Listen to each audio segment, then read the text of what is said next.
for those who can afford it and for those who have made it a priority, we are voting with our money and we are saying that this is what we want. And while you've got companies greenwashing or jumping onto bandwagons, the more we become aware and the more we question the brands, the more the competition steps in the right direction. Right, which is the exactly. well-being of our planet and for ourselves. Welcome back, everyone, to Reconditioned with me, Lauren Vaknin. And today was a dream guest, Jasmine Hemsley. She's a dream and she's just so wonderful. And I've wanted to have her on the show for ages and finally got it to happen. And it was so much fun. I have no idea really, like, if we got into deep kind of specific isolated topics because we were just having a chat, but it was a chat with a lot of fun information, about natural living and managing parenthood more naturally, and Ayurveda and how to look after yourself and everything that's going on right now, and just a whole range of other stuff. It was just a really, really fun, insightful, expansive chat. And it's interesting because I do this thing on my course on the Reconditioned Your Life Academy where I ask my ladies to think about people that are inspiring to them so they can, and this is in the core essence and purpose module, so they can kind of imagine themselves within the attributes of these inspiring people. And Lacey Phillips calls it expanders, which is a great term, and I just love the whole idea of that. And a few of my ladies have said Jasmine Hemsley, which is really interesting. So here she is for all of you guys that have Jasmine as an expander. She's a wonderful person. She's doing great things in the world and is a really great role model generally. So I hope that you will get as much out of listening to this as I did having this chat with Jasmine. Don't forget to check out all her stuff at jasminehemsley.com as well. And also don't forget, Spotify has the option to rate the podcast now, which you can do by just clicking the stars at the top of the Spotify page of this episode or of the main podcast. So please feel free to go ahead and do that. It takes 2 seconds and it will really help me out. So let's get on to this episode with Jasmine, which was so much fun. And before we do, a very quick word from our partners. I'm so excited to be working with Block Blue Light again. You guys know I talk about their blue light blocking glasses a lot, but I actually have new reason to talk to you about them now. So a lot of you know we're renovating our new house at the moment, and we have decided to go ahead and kit out our entire house with anti-blue light bulbs because of how damaging modern lighting is to our health and our sleep. We wanted to change everything modern houses usually have that we never question, but that are actually really detrimental to health. So in this case, things like not having dimmers because they release such high EMFs, electromagnetic frequencies, or not having LED or fluorescent lighting anywhere, which seems crazy to everyone because that's just what we're used to. We wanted lights without damaging blue light, but in rooms like the kitchen, I really wanted to make sure I still had enough light, especially living in the UK where it gets dark at 4 p.m. in the winter. And this was a little bit of a concern of mine because I still really want the house to be fully functional for modern living. But the Block Blue Light team created the world's first biologically friendly day to night full spectrum light bulb. And that's a lighting technology that really closely replicates the same visual color spectrum as visible natural light from the sun. And this sort of exposure to full spectrum light will increase energy throughout the day, and it uplifts our mood and increases overall well-being. And of course, these lights are super low EMF. And low EMF is something I've become hyper aware of in recent years and something we're really trying to focus on with this house. So for rooms where we don't need lights that are as bright, we've opted for their amber light and taken their advice on things like having floor and table lamps. So after dusk, we'd only have lights at eye height because our ancestors would have only had firelight after dusk, right? And no overhead lighting. And we know that when we mimic our natural states as much as possible, our health thrives. And we wanted to make sure we did this with our new home in every way we could. So they also created the first ever blue light free reading lamp that attaches to your book, and it has 3 brightness settings, but no blue light whatsoever. So it won't damage my sleep in any way, which is life-changing for me because I read in bed every night. Now, this is the 3rd season Reconditioned have teamed up with Block Blue Light because we all know that healthy eating is essential and all of that great stuff, but not enough people know of how important reducing our exposure to blue light and EMFs is. And I really want to continue sharing this message. Sleep optimization is key to health, and these products really maximize that. So you can go ahead and use the code LV20 at checkout on blockbluelight.co.uk for 20% discount across the entire range. Thank you so much to Block Blue Light. And now an uninterrupted episode. Jasmine Hemsley is a 3-time best-selling author, the founder of East by West, and a well-being expert. With a passion for eating well to feel happier, healthier, and more energized, Jasmine believes in conscious, healthy, and joyful living, drawing from the depth of Eastern wisdom and holistic philosophies of health, marrying that with the latest cutting-edge technology and developments in Western well-being. Jasmine uses her platform to promote a 360-degree approach to health and encourage a return to a simpler, more mindful way of life, reminding us that we are of nature rather than separate from it, with an understanding that our own health is intrinsically linked to the well-being of the planet. So Jasmine, thank you so much for being here. Thank you, Lauren. Thank you so much. There's so much already in your bio that I want to unpack, and we'll get there in a second. But I always start. Yeah, it is. But there's so much in there that I actually love and want to unpack there. So, but I always start by asking the same question. So that's, what have you done so far today to support your wellness? Okay, so it's 10:30 a.m. Feels like I've been up for many, many hours. What have I done? It probably started to support my wellness today. Probably started at 1 a.m. when I woke up thinking that it was time to wake up. My other half had obviously, we're basically in the middle of redecorating. So we had to empty lots of rooms last night. And because I have a 11-month-old baby, 11-month-old today, we realized you can't get the same amount of stuff done.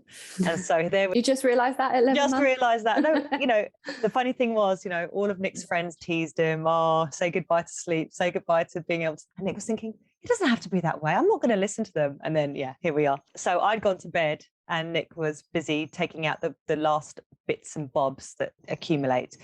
And then he obviously woke me up at 1, and I'd woken up with a spring thinking, right, action plan, people are coming, I've got a podcast this morning, I've got to get this done, get that email off. And of course it was 1 a.m. And, I think we all know that feeling of wide awake, mind is racing, but your body's not awake. And then you start to make little problems into bigger problems. And so I had to really go into my toolbox to just not have a go at Nick and try and pass the blame, to try to slow down my mind, even though actually I could feel myself wanting to go there because it was interesting. And because I'm still breastfeeding and I co-sleep, I also had someone latched onto me. So I remember thinking I need some water, but couldn't get up and I didn't want to wake her up. So my toolbox consisted of humming, slowing down the breath. When the irritations or the stories are still coming at me, I basically just look at them full in the face. That's what I have to do, because I have to say, where is this really coming from? What's the worst that could possibly happen? Because oftentimes I find that I push it away and it just gets bigger because I'm giving it energy. So when I really, really look deeply at it, I'm thinking, what's the worst that can happen? I can slightly move this, I can do that. And, if it all, there are things you could do. So as soon as I calmed myself down, that was great. Woke up this morning and I felt my throat felt daggers in my throat, a bit of sore throat coming on. And so I oil pulled, did some breath work. And by breath work, I mean 30 seconds, I think, while sitting there with the baby while she woke up, and basically doing all the things that I promote that look lovely on the gram, but you're juggling them all together and it's not such a pretty picture and it can look quite hectic. But there are moments there where I find the space, I can down-regulate my system, I can have a bit more clarity, and I can think, okay, this is how I want to take on the rest of my day. Oil pulling, tongue scraping's a must for me. I don't know if you've seen, I promote my tongue tingler, which I've been doing, my partner and I've been doing for 10, 12 years. It was taught to me by my meditation teacher in Australia. And that just cleans off the tongue. I get a check-in. My throat feels so much better. Had some hot water. And then I just drank for a breakfast something called ragi malt, which is a kind of a millet. It's an Ayurvedic Indian recipe. And it's like a millet that you toast and then you cook with water, jaggery, and then you add some cooked milk to it. And it becomes like a lovely, somewhere between a hot chocolate and a porridge. Wow.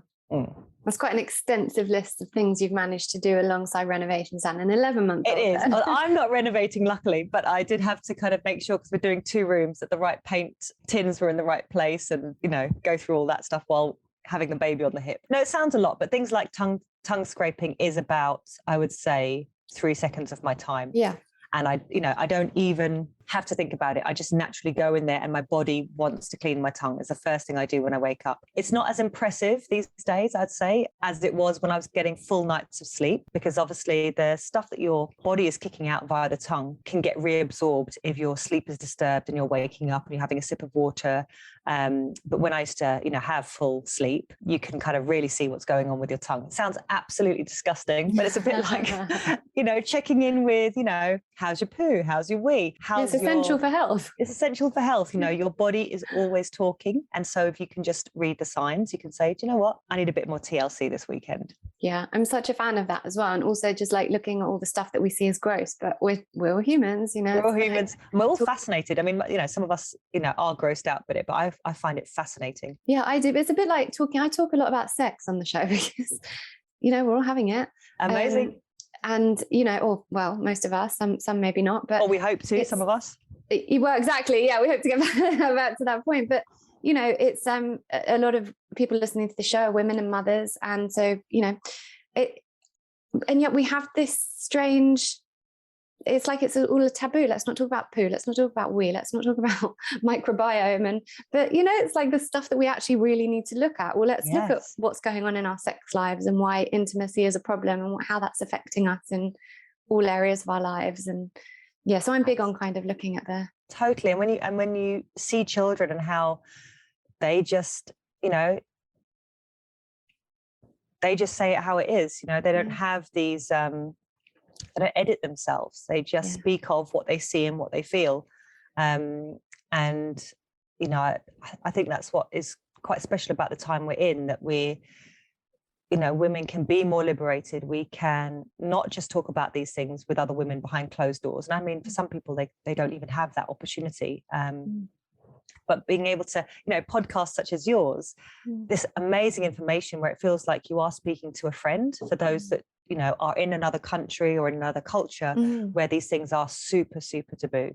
But yeah, it's really interesting to see even, in the office atmosphere, what people now talk about, and how, things that even, I don't know, even like periods, women never used to speak about periods, and now exactly there's, podcast episodes and and we've had so many people advocating to we bleed and let's talk about it, and menstruation is another touch point for how is my body doing. Absolutely. We know the difference between, we don't need to have studied what a healthy tongue looks like. A healthy tongue looks like a child's tongue. It's pink, it's clean, it looks fresh. And we know what healthy menstrual blood looks like. And so being able to understand the differences between not just the way we feel when we're in our period or coming up to a period or post-period, but actually the quality of our menstrual flow is very telling of how we're doing in ourselves. Absolutely. I had, I don't know if you know the book Wild Power. Have you read that book? No, I don't know that book. It's brilliant. And I had the ladies on the podcast who wrote it. I read it about 4 years ago, and I was yet to get pregnant with my little one. So I had a boy at the time. But when I got pregnant with Vida, who, by the way, second name on our list was, I don't know how you guys pronounce it, but it was Mahalia. No way. Yeah. And I remember when you posted about when Mahi was born, and you posted and I commented saying this was second name on our list, and I'd never heard of anyone else who had chosen that name. So yeah. Oh, wow. Because Vida was also something I was looking at. Mahalia only came across it, maybe she was 4 or 5 days old. Yeah. And you'd have probably seen, but yeah, I was looking for inspiration for her name because the name that I had in mind, she didn't look like. Yeah. And then I heard about the, using the seed name astrologically for her, and it came out as Ma. And I was thinking, what name is Ma? And then I was looking at Filipino names, and Mahalia came up, and then Mahi was a nickname that I chose as I think we'll call her this for short. Nick loved it. And then we did a little search on it. It turns out it means divine place between heaven and earth. And that ended up being, so her nickname became her official second name. Oh, wow. And it means strong, and it means fish in Hawaiian, strong in, I think someone from Africa said that it meant in their language, strong work ethic. And then obviously the Sanskrit divine union of heaven and earth was just so lovely. Wow. See, I'd heard of it because I'm a big fan of Mahalia Jackson, the singer. Yes. Big His work gospel I fan. knew, but it hadn't, as a name, it hadn't really registered. You know how some very famous people are just Mahalia Jackson. They're not Mahalia. Yeah. So you haven't, yeah. And so when the first few weeks of I remember lying down on the couch breastfeeding and listening to a lot of her music, which was really lovely. Yeah. Oh yeah. We recently bought a record player and we bought some of her records. So we've been playing that and the kids love it as well. Oh, gorgeous. Yeah. Anyway, you were saying Vida. Yeah. So when I was pregnant, I was so happy that I'd read this book that gave me the tools to enable her to go into womanhood when the time comes, not feeling like it's a taboo thing. And having just like I use a menstrual cup now, and I'm big on kind of advocating menstrual cups and not putting bleach tampons inside us and not using bleach plasticky pads and all that kind of stuff. And I'm so glad that I have that to give her. I feel like that's such a gift. So yeah, I don't know how we got into that, just talking about poos and periods and everything, but no, I think it is so important. I think it's important. And even my friend son said, "Oh, mum is bleeding, today." And for him, it's kind of like a normal thing that, not that he shouts it out, hopefully, in the streets, but it's just part and parcel of mum. And later he'll find out of women. And it doesn't become this hidden thing, because I don't particularly remember being scared of my period. I remember actually really looking forward to it. Although when it did come, I went through the whole shock. Yeah. But I think I was reading, do you remember the book Dini? No. There was a really famous author at the time in my small 10, 11-year-old world. I can't remember the name, but she wrote lots of teenage books, and the one I was reading was called Dini, and Dini was waiting for her period to come, and so I was quite excited by it. But obviously it was a bit like, when it came, I actually realized I was so unequipped to really understand anything about my period, and it was quite painful periods I had really heavy periods back then, and obviously we knew nothing about it. It was just, you have heavy periods. That was just you didn't understand what it was telling you about your body. So I think it's fantastic that there is this wealth of information. And certainly for me, when I was first pregnant, I suffered quite badly from morning sickness, and I would lie in bed and I couldn't read, I couldn't do anything. And I'm somebody that I love my bed, I love sleep, but I can't lie there in the middle of the day. I like to be out and up.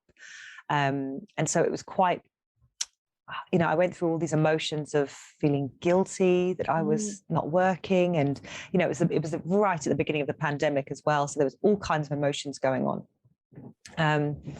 And, days were passing. I literally missed the summer. But what I did have were podcasts and, and listening to videos online. And I just looked for anything inspirational. And I listened to lots of Indian mantras and beautiful sounds. And actually in Ayurveda, we have something called Garb Sanskar, which is this kind of idea of conscious conception and conscious nurturing of the baby. And you listen to different instruments for different months to help kind of support the growth of the baby at that stage, which is really beautiful. And you don't even have to, go in there with any kind of logic or try to analyze it. It's just this lovely intention of, I'm doing this for the baby, and that feels really good and reassured me when I was feeling so rough and really, having issues with what am I going to eat, and when am I going to stop feeling like this. I felt like I was at least doing something for myself, which was like, you know what, my body needs rest. It's telling me to lie down, surrender, and I get to listen to these people talking about inspirational things. So good for me and my baby. Yeah. So let's get onto that in a bit. I want to talk about your pregnancy and kind of how you navigated all of that.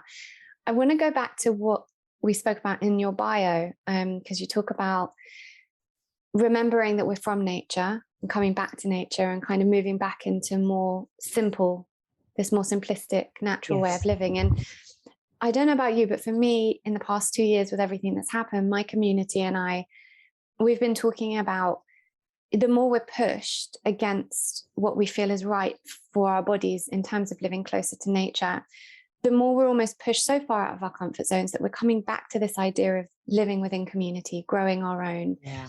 And we've even spoken about that idea of, if we do get pushed to that extent, that's what we'll do. We will go somewhere and create some sort of commune or something. Yeah. Which sounds so far-fetched, but actually maybe, you know, I work with a very powerful, amazing South American shaman, and his lessons are always, you know, and I've learned this in my own life from, you know, recovering from chronic illness and how sick I was, that every adversity leads you, it has to get as bad as it gets to really push you out of your comfort zone in order to make you want to make a change. And then you're pushed to the change that leads you to where you're authentically meant to be.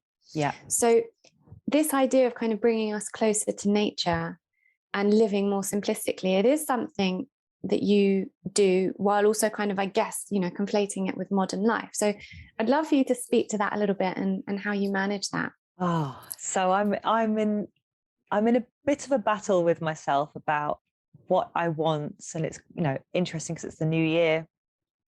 And in January, I usually do a lot of intention setting and manifesting.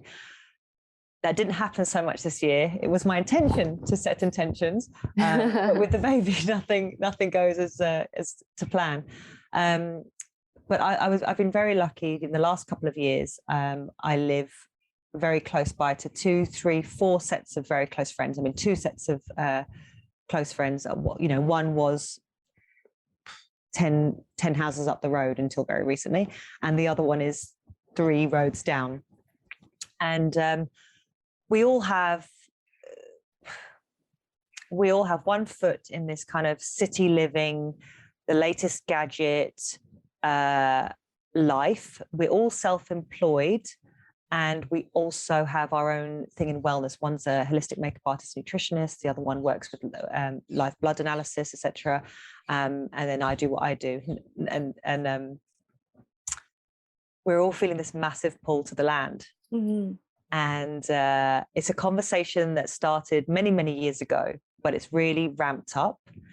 And I find with my other half and I, we keep having these conversations of like, right, let's just get rid of everything. Let's just live simply. Let's just get a caravan. Let's go travel. Let's follow the sun.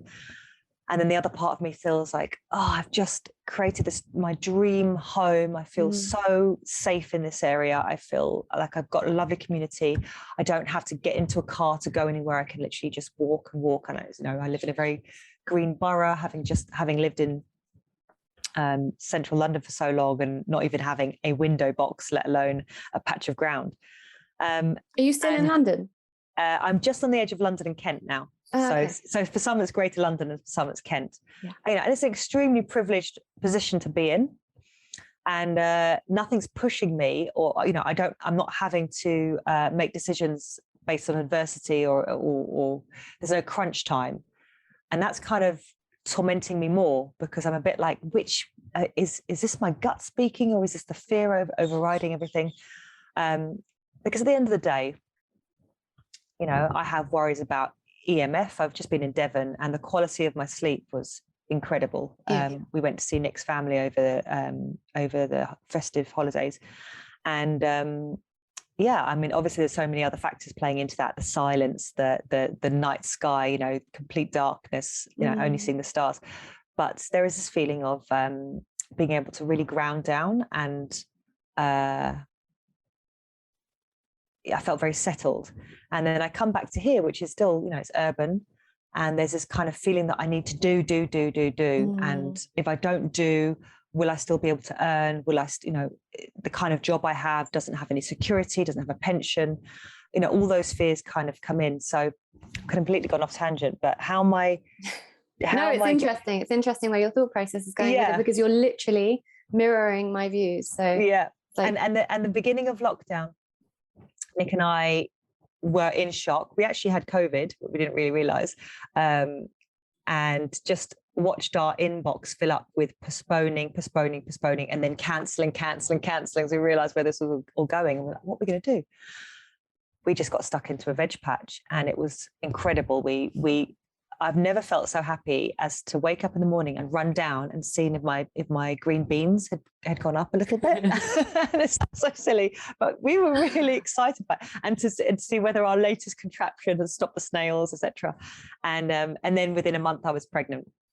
And I think there's a lot in that. And actually, when clearing out the bedrooms upstairs, I found this little, is it Yogi Tea who do the quotes on the tea bag? Yeah, I love and it that. says, and I'd framed it, and it said, "Life starts when you start growing a garden." And that had been one of my tea bags. So I framed it, and it had been up, and then I've obviously forgotten about it over the last year. And then I found it again, and I thought, wow, gosh, these things that really, I don't know, there is so much we can get from time and space. And I think one of the upsides of the last 2 years and living through this time is that people's priorities have changed. People have seen another side to themselves and to their family and to their work situation that they would never have been privy to before. And I think, talking to someone in their 20s recently, she said a lot of her friends were saying they're excited to go back to the office and get back to work, but they're really sad that they can't make their lunch anymore. And I thought, I don't know if I would have been thinking about that in my mid-20s, but it goes to show, how these the younger generations are thinking in a much more holistic way. And it is sad that they can't do their lunch anymore. Not only was it saving them money, they knew what was going into it. They were involved in the prep. And there is so much about that relationship with your food. And, lots of people say, throw out the books on food, just have a relationship with food. If you grow your food, suddenly it's a completely different energy that you're putting into your meal. It's then becoming you. So I guess when I say I'm sharing with community, I try to share the things that I've discovered that work for me. And that is really feeling into the seasons, the moon, and I couldn't tell you whether we're in waxing, waning, gibbous, or etc. But I have that calendar, I have it on my calendar. Someone's just sent me the most beautiful moon calendar printout that's actually fallen down behind my bookcase. So I'm going to have to go in there. But these little reminders that, oh my goodness, the moon is having an effect on me. It has an effect on my garden. It has an effect on us as a whole. In this region of the planet, we are affected by how much sunlight, how much moonlight, and the weather. And that makes me feel like I am bigger than I am. And it also makes me feel like my problems are so insignificant in the greater scheme of things. So it's this kind of macro, micro, push-pull of myself with the planet, and then that wonderful balance of just being a-okay with everything. And I talk about that in when I'm kind of teaching or giving an Ayurvedic overview of what balance is. It's that feeling of just being okay in and of yourself. And I think that's when you are attuned to your environment and nature. I think we all realize the difference that an open sky, a landscape, and having greenery around us makes us feel. Yeah. And it's, I speak to I teach a group course for women, and one of the modules, comes back, we do a lot on like conscious menstruality and that kind of thing. We talk about the seasons and getting out and grounding every day. And for women that have never heard of that or never done that before, I always hear the same thing. I didn't realize what an impact nature has on me. So they might take their kids to a playground or, go for a look, but they're not actually grounding themselves in what it actually feels like to be one with nature. And I know that can come off sounding a bit wanky or whatever, but it's this whole, keep coming back to this word unicity, the unicity between I'm not separate to you and you're not separate to the moon and the grass, and it's all one. And when we can kind of really acknowledge that, it makes you want to grow your own garden. And because I think Zach Bush, I'm a bit obsessed with Zach Bush. I love Zach. It's my king.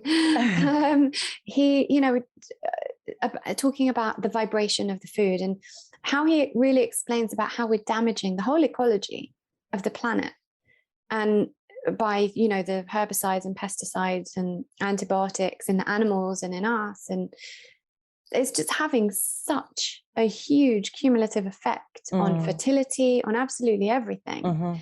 And he talks about it not being an egocentric problem or a thing of like, oh, but I can't afford to eat organic, or I have infertility issues. It's a planet-wide global thing that we all have to play our part in whatever way we can afford to because, it comes down to consumer pressure as well when it comes to the food, right?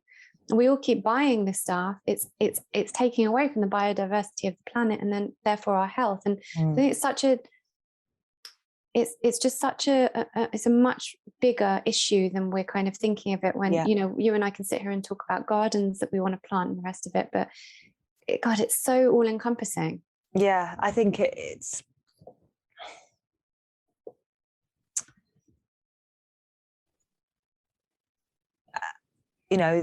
when I've had tough times in my life, or when people that I have worked with one-on-one with, it's how to feel comfortable asking that why I have this label or this illness. What is it asking of me then to do in the world? What can I then do about that? If I'm suffering from infertility, if I'm suffering from digestive issues, if I'm suffering from heavy metals, toxicity in my body, I mean, I've worked with so many people or I've had messages from so many people who said, oh, this has been amazing, or sound baths have saved me during XYZ. And I don't know some of these people personally, so I pull back on saying anything, but I really want to say, honestly, the beginning of this journey, like, you're going to look back and if you could treat the journey as your exploration or your purpose, or give you a focus point in where you're heading, then, because, when you're not ready to hear that can be really upsetting and further damaging. Yeah. But, really how I ended up in what I'm doing is because I had niggles. And when I look back, I had, proper digestive, issues. I had eczema, I had hay fever, I had an asthma attack when I was 18 after having bronchitis, not really looking after myself. And I used to have this feeling of kind of cling film. I used to call it cling film over my eyes, and like a brain fog, or couldn't focus properly, even though my eyesight was 20/20. And I also had this wonderful opportunity to have a lot of home cooked meals by my mother, who's Filipino. And a lot of it was very soupy and very stewy and very comforting. And so as I progressed into my into my teens and 20s and started to eat a lot of the fast and convenient foods, I felt the difference. Yeah. And that's how I ended up finding out about Ayurveda and finding out about more traditional cultures and our relationship with food. And then that further went into Ayurveda and digestion, how we digest our experiences, how we digest our food makes this final product, which is ever evolving, because you're constantly experiencing things and you're constantly eating things. But yeah, if we could understand that everything that we do, there are times when you leave the tap running, there are times when you do very uneco things, but if we all shifted our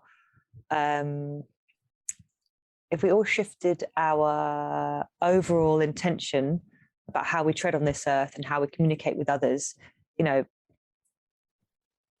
into this bigger picture and see it as part of, like, sometimes I find it helpful to think about a horrid situation I'm in as how I'm going to feel about it in a year's time or 2 years' time. And I read something in a book once, and it said, we've all been there, heartbreak, been dropped by a friend from an almighty height, been embarrassed, ridiculed, experienced horrible things that have taken over our entire body and made us shake, made our gut flip. Try and write 5 or 10 of them down now.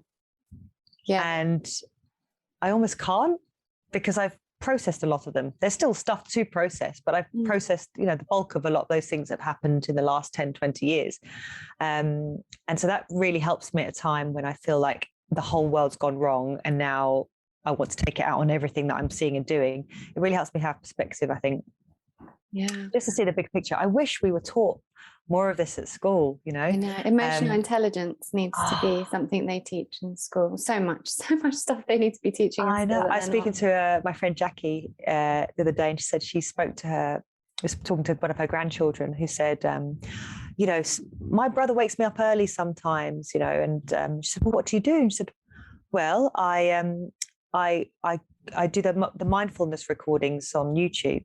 And my friend Jackie was like, oh, that's amazing. Who taught you to do that? She's like, you, Granny.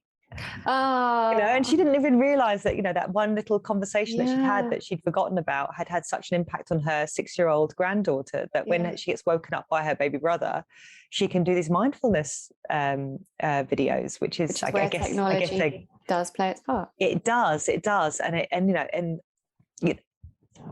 is another thing, I'm at that age now where myself and my other half go, they don't make music like they used to. Right. and all the things that as a teenager, like, oh God, to your parents and, elders. And so we don't want to shut stuff down. We don't want to get rid of technology. It's how can we put the two and two together? Because one is an incredible invention, and we are humans and, it's our creativity, but is it used for good or is it used for bad? How is it being used? How are we consuming it? How are we balancing it out with other stuff? If we're not barefoot grounding, on a patch of grass, right, and then we've got all this other stuff going on, it's our bodies are going to get pulled in a direction we don't want them to go. Right. There's so much nuance to it. You mentioned EMFs before. I'm massive on EMFs. I think I told you before, we're decorating, we're renovating a new house, and we're doing the whole house really low EMF, anti-blue lighting, and it's been a real opportunity to say, right, we're doing this new house. We're literally ripping everything out and doing it from scratch. How can we make it? Okay, so we are living in this urban environment. Like you said, we're also, so we're the other side, we're northwest London, kind of on the border of Hertfordshire. So how can we take where we are living and also make it as close to nature as we can? So, like you say, there's nothing like getting out onto the ground barefoot. Now I have my feet on a grounding mat right now. Is it the same as no? When I can get outside, I get outside. Meanwhile, I also do work, for most of the day. So I do what I can to kind of mitigate the effects of technology by using technology, like the grounding mats and like my blue light blocking glasses and whatever it may be. So there are ways to always mitigate it. And I think that's where it comes, our own responsibility and us taking ownership for our own well-being it's where that comes into play. And I think that's something that we need to speak about a lot more. And that's something I've always spoken about quite a lot, about us each individual person taking responsibility for their own well-being and that of their children, as opposed to waiting for the state to tell you what to do, the doctors to tell you what to do, the government to tell you what to do, the pharmaceutical companies to tell you what to do. It has to be even the food companies. And if we think about it on an even deeper level, well, big tech are kind of telling us what to do with all the cookies and all the adverts and all the things coming our way. We have to find a way to mitigate that. And we have to have the strength to be pioneers, even though I imagine, Lauren, the people that we follow and inspire us are so far ahead, but within, maybe our families and friendship groups, we are the ones that are a bit wacky. And we have to be wacky, because if I even look back into the last 12 years of doing what I'm doing in this space, the things, I was talking about, so I was writing Jasmine Hemsley, The Art of Eating Well in 2013-14. And I remember having a conversation with my agent then, who didn't want the word gut to be used in it. Wow. And to me, that was such a normal word. It'd been, it'd been something I talked freely about with my clients and everything for the last 5 years. And so I had to, take a step back and think, okay, she's the expert. She knows what the audience, what people are going to be talking about. And then I thought, how can I talk about food and not gut? I just couldn't understand it. She's thinking bowels and bowel movements, which again, actually is really part and parcel of it. But so we had a compromise, and brought the gut in.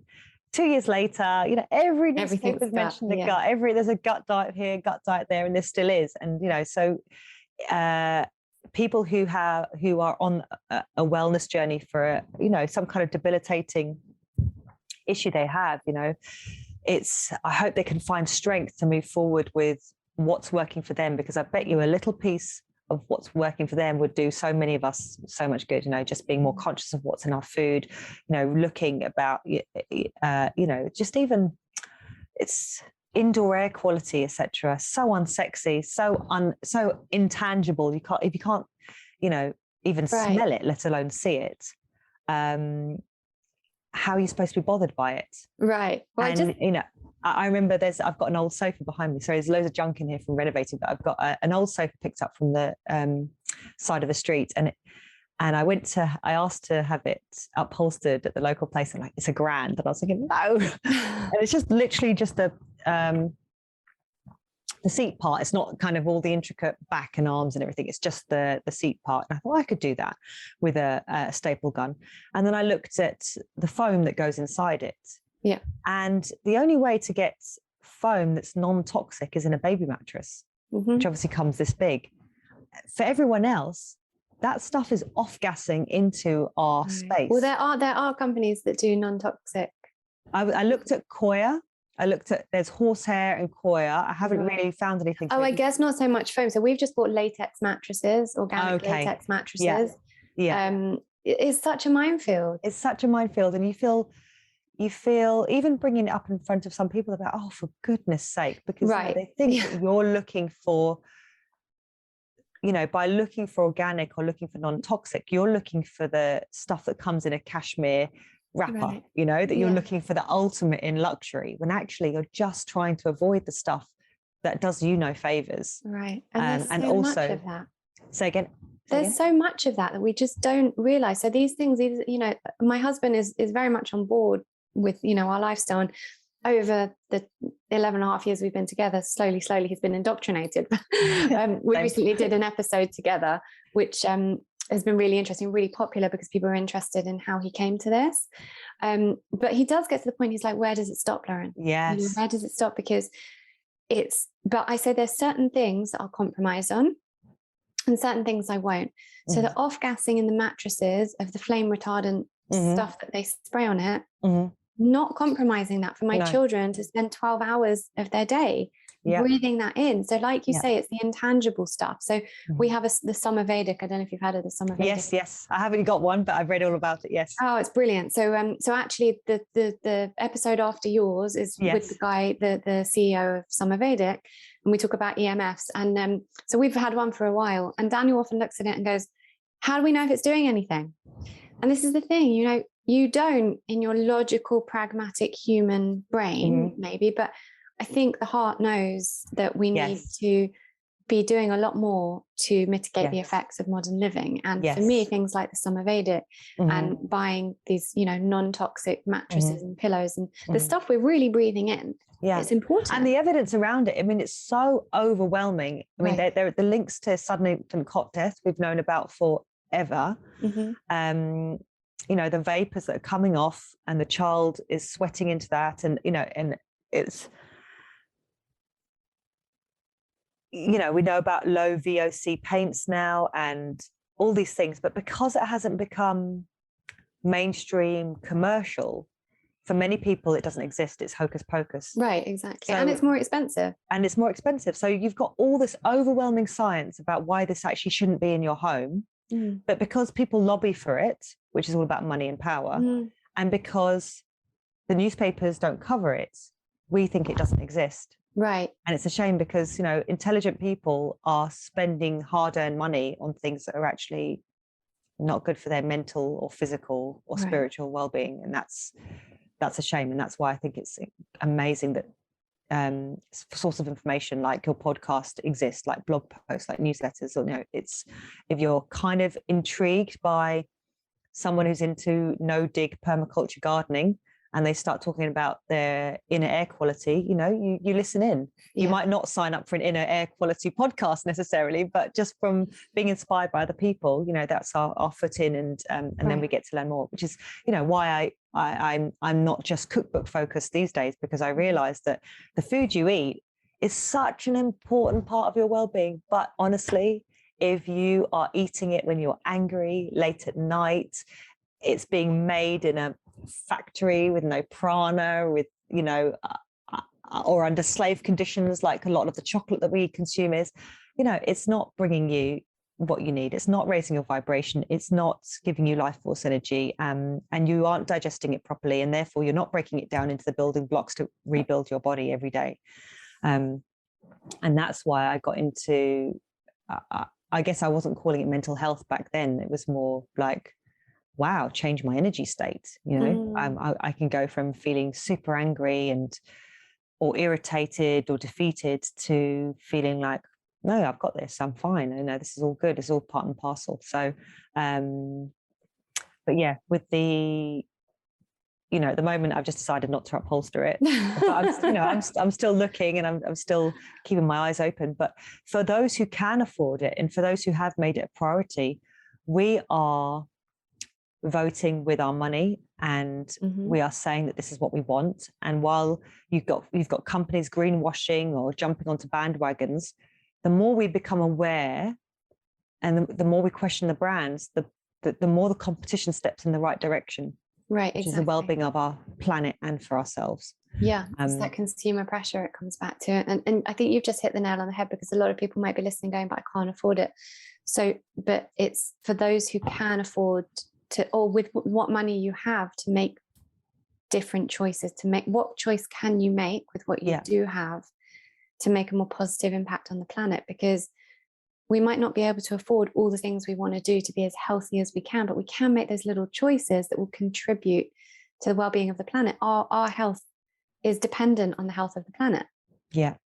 So let's go back in. Sorry, no, go on. And I have to just add one more thing. When I was researching about this, Lauren, can you believe that fire retardants, I hope I've got this right because I'm saying it, but I was reading that the fire retardants have not even been proven to reduce the rate of fire. Yeah. Or the flammability of the product. Yeah, I've heard that as well. Yeah. Our sofas and our mattresses and our whatever soft furnishings we have are treated with fire retardants that are not even proven to actually, I think, slow the rate at which they become flammable. And I remember let's set them on fire and test it. Yeah, I remember when I moved into this house. I remember they said, "Oh, we've got." A removal person coming to take a load of stuff to the dump. And I said, "Oh, what are you taking to the dump?" And we've got two bed frames up there and a sofa. And I said, "Oh, leave them. I'll sort them out." So I couldn't bear that they're just going to go to the dump. We ended up keeping one of the bed frames. The other bed frame went to a friend, and the sofa I loved, but we already had a sofa. So we kept it for a bit. And then I tried to take it to a charity shop, but because it didn't have a fire retardant sticker on it, they wouldn't take it. Yeah, I know. Yeah. And nor the curtains. And I was like, well, what's going to happen to this stuff? I could at least, I just advertised it and someone came and picked it up. But yeah, that's why I do a lot. Not only am I a massive fan of secondhand and vintage, and I studied furniture and product design when I was younger, so I love to renovate and do things. I try to show that you can pick these things up for free on Gumtree. And with a bit of a cleanup, it's lovely. And, my friend is looking for a non-toxic sofa. And we scoured. And I think in 2015, a lot of places like IKEA stopped using a lot of the flammable treatments. But I said, look, at this point, you're better off getting a secondhand sofa that's already off-gassed. The vapors have diminished, and so that's where she's looking. Yeah. For a fraction of the price as well. So if sofas understand that that's what the public want, they will address that. It begs that question where we could go really deep. We won't, but why are they treating it with stuff that's actually not preventing a worse fire? Why is all this stuff being put on?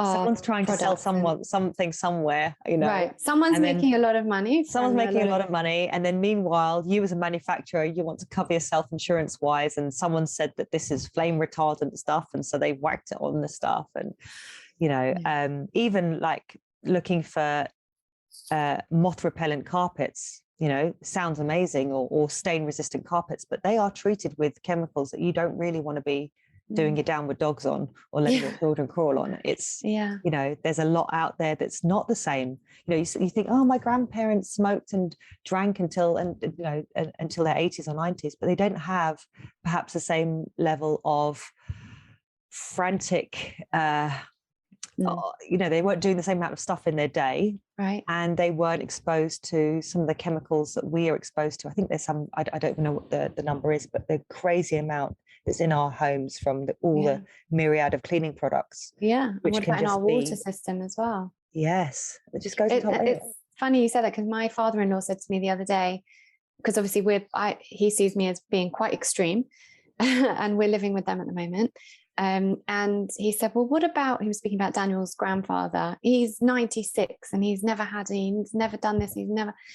And so I said to him, okay, well, just like I always try to explain to you that there is nuance with everything, there is with this as well. So when he was growing up, all food was organic. It wasn't labeled organic. It didn't need to be. It was just organic. It wasn't grown using glyphosate, and there was no crap in the water, and they ate what there was, and they ate per the seasons. And it was difficult to overeat as well. It was difficult. He, grew up in the war. Bird in the system. Exactly. He wasn't eating like guavas from Jamaica in February. So, and I explained about the water that he'd been drinking. I said, so maybe for half of his life, the water that he's been drinking has been toxic. But if you think that babies being born now are having that from day dot, from the very beginning, they're not going to make it to 96 like he did if we as parents don't make changes. Absolutely. So just think, when people go, well, he smoked and he did, there's so much more to it. Yeah. They also spend a lot more time outdoors. There is always the balance, there is, for some people, the occasional cigarette relaxes them. So there's where we label something in Ayurveda, they said, there is no good and there's no bad. The dose makes the medicine or the poison. True. And so we know that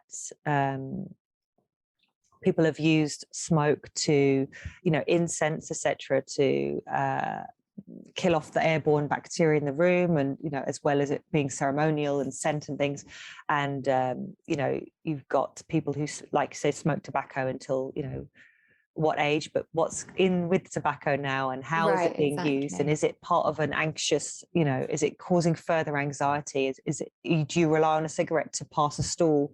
There's again nuanced, so because tobacco has been used as plant medicine in South America in its natural form for many years, and can help with many things. But and you see people who smoke and they make their own cigarettes to just bypass a lot of the added chemicals that are used. But I love it. We've covered periods, sofas, and tobacco. Have we actually spoken about anything that's there? But no, I think we have. Not on the list.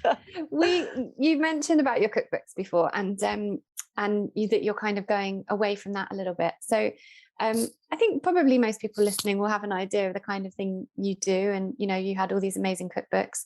So I'd like to go into a bit more about what you're doing now. But one thing I was really admired about you, excuse me, is that when you came into this wellness world, it was very much with a very different view of how everyone else in wellness was doing it. It wasn't the raw vegan. It was this, like you say, these nourishing, warm, very different to how everyone else was doing it. And I love that, because I'm all about kind of, as you said, be the pioneer, and it has to come from a place of intuition. So where are you taking that now, kind of moving away from the cookbooks? Thank you for your kind words as well, Lauren. Not so much moving away from the food, but it's now one part of so many other parts. And it was, I remember trying to have this breakthrough of what Hemsley was, and lots of people, were very much into the vegan, raw, super colorful, super beautiful to the eye food that was very exciting. And they kept saying, we want to open a smoothie bar with you. I said, oh, look, I think smoothies have got their place, but that's such a small fraction of what we are. So what are you? And the more that we explain what we are, the more it's like, oh, so you're food. So it was really difficult to label what it was. It wasn't paleo. It wasn't vegan. It wasn't vegetarian. It wasn't raw. It wasn't even healthy sometimes, because people are like, but you eat butter, Well, butter is healthy in the right way. But for many, I remember once at a party, actually, a journalist following me around saying, So tell me what's wrong with butter. And I said to him, I don't know. I would ask you the same question. What's wrong with butter? Super confused him, because in his head I was vegan or dairy free at the very least, because dairy free is healthy. So yeah, there was me trying to promote big bowls of brown food, overcooked food to so many, because when you cook something, you're breaking it down so that's even more digestible by yourself, which is so important, especially if your digestion is in any way compromised. And so that definitely wasn't as sexy as all this colorful, raw, vibrant looking food. But yeah, how did I go into what was the question? No, so kind of where are you taking that now? Because I know you're not. So are you still working with your sister at all? We haven't really since the cafe went last year. So our beautiful cafe, Jasmine Hemsley itself, did so well. And then I ate there many times. Oh, Lauren, the only reason I'm not sad is that we had 4.5 great years out of it. And when I see people who open just before or during, man, it's hard work. I started off catering, basically, was how I took what was my passion and Nick's passion and our inspiration into this, into a more commercial route, was basically via privately cooking for people in the beginning. And it's such hard work, and there is not a lot of money in good food. They don't have if you want to make money, it's coffee and alcohol. They're the big margins. Working with food that's fresh, directly with suppliers who could have had terrible weather and their crop, is delayed or, God forbid, failed. It was really tough. And I've forgotten the question again. I'm just having so many. Having so many recollections of things that happened. But yeah, no, just to kind of, if you're still working with your sister and where you're taking it now. Not since that's kind of happened. So she's doing her thing, I'm doing mine, and for me, I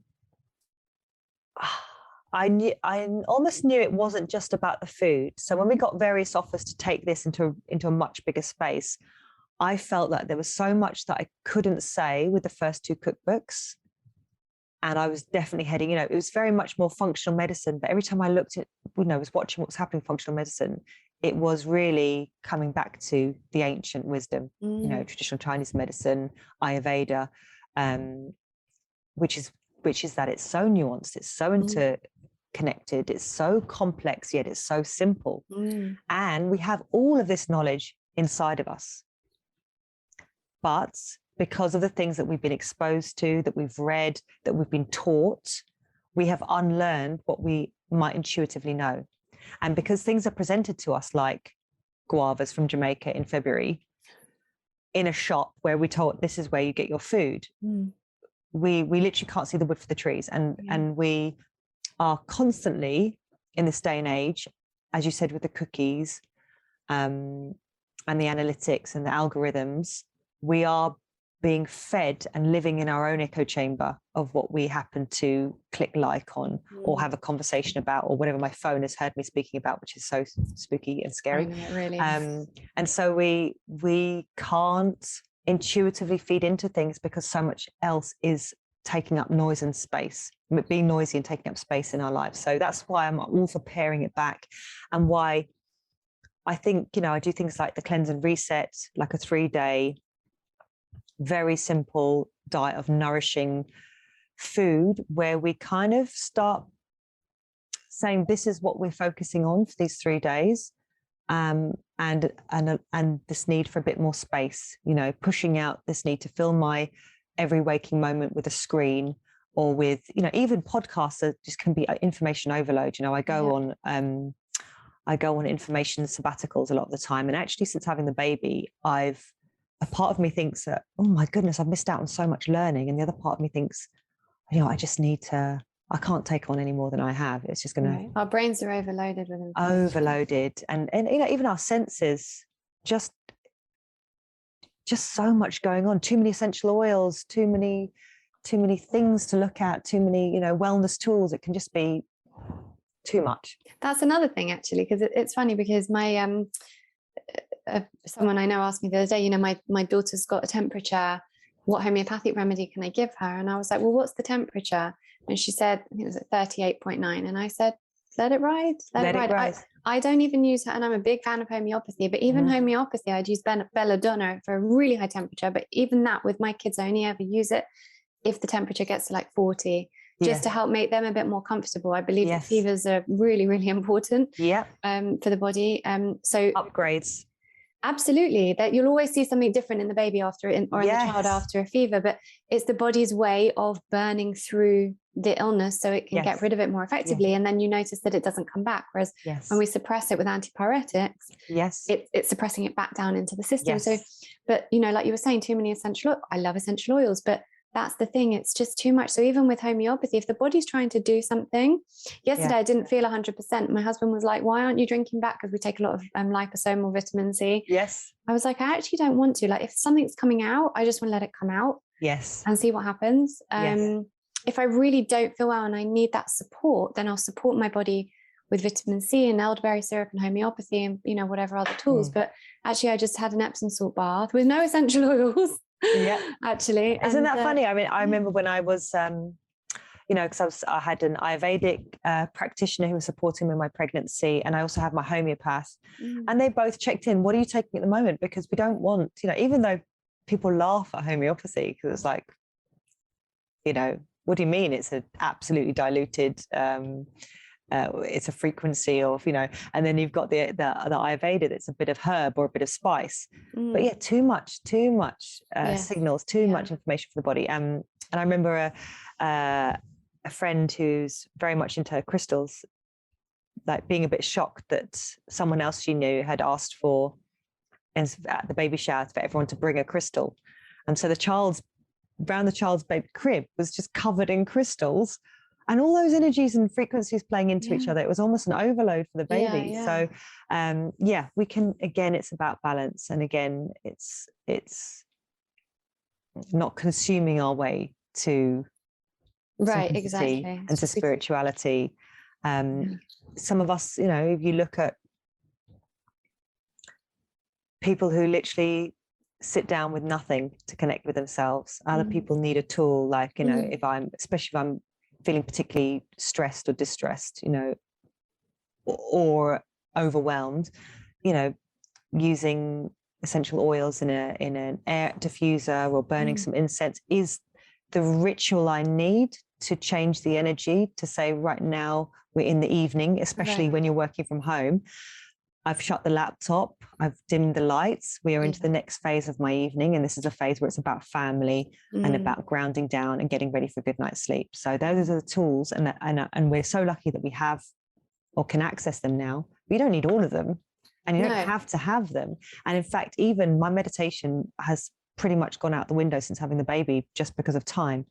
But because I've meditated so much, I just have to even say the word, and I could just feel my whole body onto it. It's gone into my muscle memory. And like you said, you do like 30 seconds of breath work, even something, some sound, anything, like you say, to change the frequency, to change the energetic vibration of the room. And sometimes that is needed. So that's why we have the tools. But, you know, like you say, using them having them in your toolkit. Also, just coming back to that knowing, that remembering that our bodies have this innate wisdom, and they don't always need any external forces to help bring them back to that grounding.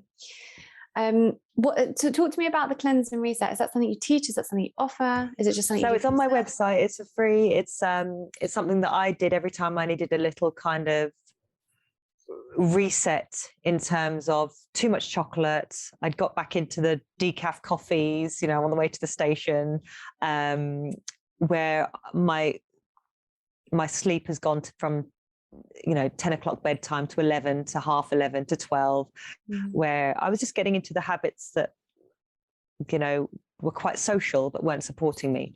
So I do this at the beginning of the season change, because I feel like that's the time when there's a lot going on anyway, environmentally. You know, the qualities of your environment are changing from, you know, the heat from the sunshine and the long days to suddenly the darkness coming in, the cold, the roughness of, you know, it changes from a smooth to a rough feeling the leaves are falling to the trees, I find that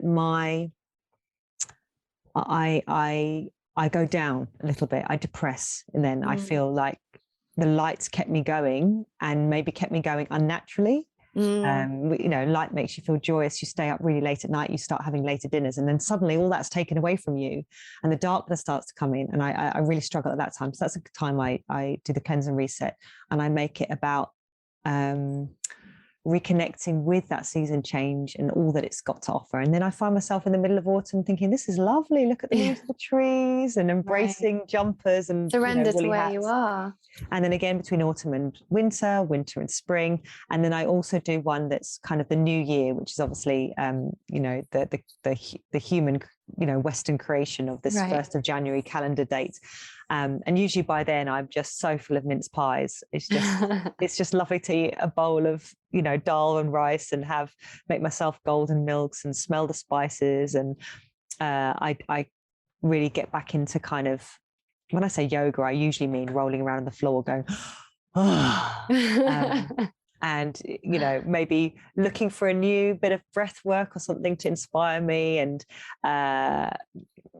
having a little clear up. It's just basically anything that brings me closer to my inner world and that kind of reconnection. But primarily it looks like a lovely little easy food plan, and people usually come out of it going, wow, I've just found my new go-to recipe, and I'm going to do this every weekend because it actually mitigates my late night dinners in the week and all the things I have to do for work. And I guess 3 days is really doable as well. So it's not. Yeah. I mean, I normally do it Saturday to Monday because people need, they're doing it for the first time, but actually you can do it Friday. You can do it any 3 days. You can do it for a day. You can do it for a meal. So you just sign up and it's free. You get the link and all the information that you need, the shopping list, and maybe some seasonal inspiration for what vegetables to look for. And then I usually do it, and I post every now and again what I'm doing on Instagram for anyone that's watching. And I do. Yeah, because I saw one of your cleanse and resets was it a bowl of stewed apples with cinnamon or something like that? Yes. So this is a great thing to have first thing in the morning. It's very tonifying on the bowels. And yeah, I feel that just it's a lovely fresh way to start. But then another way to start, if you're feeling like you just need a hug and a mug, is the golden milk. And then on the days you wake up thinking, I could eat a horse, you just have a big steaming bowl of kachari. So you kind of tailor it to how you're feeling with those 3 recipes. Amazing. I love that. And I love that it kind of I actually once took your the dosha test, the dosha quiz. Because I love all those kind of ancient philosophies of knowing your body, like knowing yourself truly. And I'm big on this. I have a module in my course called Core Essence, where we go into a series of exercises that really gets the women to just help them know who they are at their core, so they can live their life based on their own code. And I like how the doshas do that as well. So you eat kind of based on, I don't actually remember what mine were now, but it's very interesting. And I love how kind of the food you cook is very much about that. Yes. So the food primarily is about seasonal and digestibility, and then you can tweak it to suit how you're feeling. So for example, as you go into colder weather, all of us could usually use a bit more fats in our diet. But it also helps you to understand yourself. I understand why I've got ridges in my nails. Even though I take care of my hands, my other half, who is more tridoshic, he's got an equal mixture. He hasn't got a ridge in sight, and he's really rough with his hands. It helps me to explain why I come out of the shower and I feel so crispy and dry and need loads of oils. And then I have friends who are more kapha, they're more luscious skinned, and the idea of putting oil on their already lush skin feels actually quite greasy and clogging. So we really begin to understand ourselves. And then obviously I have times in the year when my very cold self is very hot, whether it's hot-headed because of the situation I'm in, or just because it's middle of the summer, and therefore my needs change in order to balance out that environment or how I'm feeling internally. So I think it's a really beautiful way to experience yourself and your environment. And by nature of it being a description of what's going on, you kind of say, well, I need the opposite then to bring the balance. So you become your own master of yourself, which I think is really the aim of it all, isn't it? Yeah. Is the quiz still on your website? Yes. Yep. Awesome. So that's I think if you go to the jasminehemsley.com, website on the front page, you can sign up straight away to the newsletter. Then you get the link to the cleanse and reset, and then get prompted for the dosha quiz. Awesome. We'll put that in the show notes. Thank you. I do want to touch quickly on motherhood, because obviously it's such a big part of your life now. And just, I'd love for you to just tell us about the stuff you did to prepare your body in pregnancy, the things you're doing now that you find really helpful in motherhood, things you're kind of noticing that are helping you keep closer to nature, in parenting. What am I doing? So I am doing, I guess I'm co-sleeping and breastfeeding. It's been 11 months now. How are you finding breastfeeding? How was your journey with last that? 2 days has been hard work, but there are days when I just think, oh my goodness, this is so easy. I don't want it to stop. It's so lovely and delicious. But I had those days in the early days when I was thinking, how do I get to day 7? Right. And then the last couple of days, she's biting on them and loving squeezing and tweaking and pulling at my skin, which is awful, isn't it? A little bit sore. And also because those babies' nails never stop growing. It's a constant battle to keep them short. And also, if you don't round them off, I get the kind of hook of the nail in my chest. But I'm finding that's lovely, because I was thinking the other day, yesterday evening, she actually fell and hit her mouth, and I couldn't see where the blood was coming from, but I could tell it wasn't a lot. And she just went straight on the boob. Yeah, remedy everything with boobie. Yeah. Popped up. Like, okay, who's going to entertain me now? And I was thinking, gosh, I don't know what I would do if I didn't have, the breast to soothe her. Yeah. I'm doing a lot of, we baby carry, which is why there's a push chair just sitting there, not ever getting used. We baby carry. I hold her when I cook. Most people will say that's really dangerous, but she's so inquisitive about what you're doing. And my mum, my poor mother, is just like, you're so lax, Jasmine, and she could have an accident. But I find that I'm really inspired by Tony Riddle, the natural lifestylist, and his 4 children who I know well, and just how empowered they feel and how they make the little mistakes themselves, and therefore they don't have to find themselves in situations where they're too scared to do something because they might fall off, but they also know their limits. I'm not going to be jumping off this because that is more than I can do. And I'm really inspired by the work he does with his kids. My son used to go to forest school with his kids. Oh really? Yeah. I mean, forest school is the dream, I think. Oh, it's we're having such a battle with this, because obviously I work, and we were talking about this before we started recording, and I love what I do. So for me, homeschool full time, like how Tony does it, isn't an option, not just because of the time, but I also know myself, and I know what I'm able to provide, and it's not in me to that extent. As much as I believe in it, and I think it's amazing. And our friends run the local forest school where I actually met Tony, and it's amazing. But there are no forest schools that are open like 4 days a week. No. So there's nothing in between mainstream school and homeschooling.